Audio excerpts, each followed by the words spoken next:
विषय हिंदी में चैप्टर 3 इस चैप्टर का भाग तीसरा हम देखने जा रहे हैं। इसके पहले हमने देखा है कि लेखक समझ रहे थे कि हर पेड़ को अपना दुश्मन समझ रहे थे, क्योंकि बस जिस रोड से जिस यात्रा में जा रही थी, रास्ते में आने वाले जो पेड़ है, ऐसा लग रहा था कि उस पेड़ को वो जाके टकराएगी, और नहीं तो बस कहीं झील के अंदर गोता लगाएगी, यानी झील के अंदर गिर जाएंगी या झील के अंदर डूब जाएगी। एकाएक फिर बस रुक गई। ड्राइवर ने तरह तरह की तरकीबें की, पर वह चली नहीं।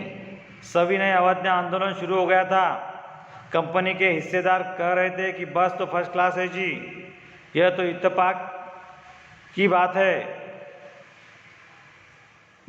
क्षीण चांदनी में वृक्षों की छाया के नीचे वह बस बड़ी दयनीय लग रही थी। लगता जैसे कोई वृद्ध थक कर बैठ गई हो।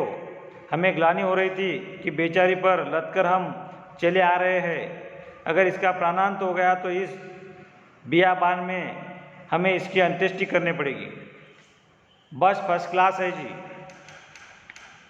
कंपनी के हिस्सेदार कह रहे। इत्तेफाक से वो रुक गई और ऐसा लग रहा था कि ये वृद्ध ब्रश इस वृक्ष की छाया में जो रुक गई है, बेचारी चलते चलते उसके प्राण न निकल जाए। अगर प्राण निकल गए तो इसकी अंत्येष्टि, इनका अंतिम जो क्रियाक्रम है वो हमें यहाँ पे करना पड़ेगा। इस तरह से लेखक सोच रहे थे। हिस्सेदार साहब ने इंजन खोला और कुछ सुधारा। बस आगे चली। उसकी चाल और कम हो गई थी।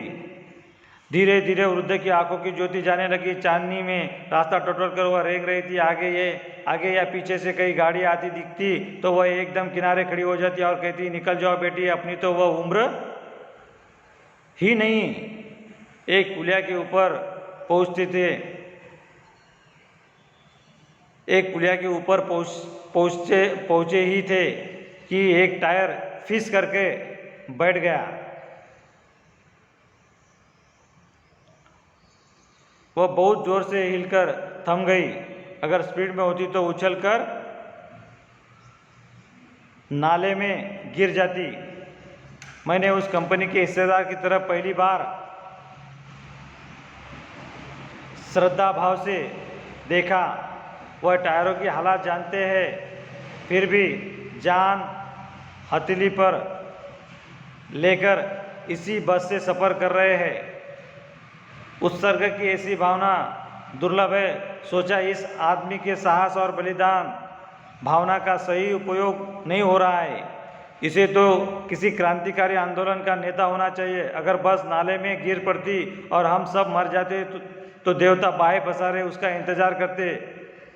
कहते वह महान आदमी आ रहा है जिससे एक टायर के लिए प्राण दे दिए, मर गया पर टायर नहीं बदला। दूसरा घिसा टायर लगाकर फिर बस चली। अब हमने वक्त पर पन्ना पहुंचने की उम्मीद छोड़ दी थी। देखो, आगे चलकर बस फर्स्ट क्लास से ऐसे बोलने के बाद में ये टायर आगे चलकर फिस हो गया, मतलब इसकी हवा निकल गई। और फिर